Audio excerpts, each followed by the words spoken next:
exposer le moins de données possible, l'exposer de la meilleure des manières possibles et utiliser les bons outils pour protéger sa donnée.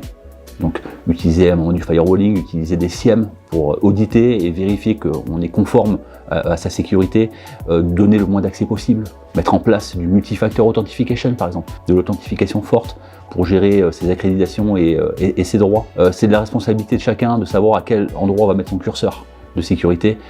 Ça va dépendre aussi des moyens mis en place, financiers et humains. L'authentification forte, je crois qu'à l'heure actuelle, malheureusement, on est en dessous de la barre des 10% des comptes d'administrateurs dans le cloud public qui sont protégés par de l'authentification forte. En 3 clics, on peut mettre ça en place. On parle beaucoup de la sécurité effectivement dans le code public, mais la sécurité c'est l'affaire de tous, clairement. Chacun a son rôle à jouer au sein de son organisation au niveau de la gestion de la sécurité. Donc effectivement on va avoir le DSI ou les DSI qui vont être eux et qui vont imposer ou mettre en place plutôt qu'imposer des normalisations et des bonnes pratiques. Et chaque personne doit être aussi responsable à son échelle de la sécurité des données et de la sécurité de son système d'information.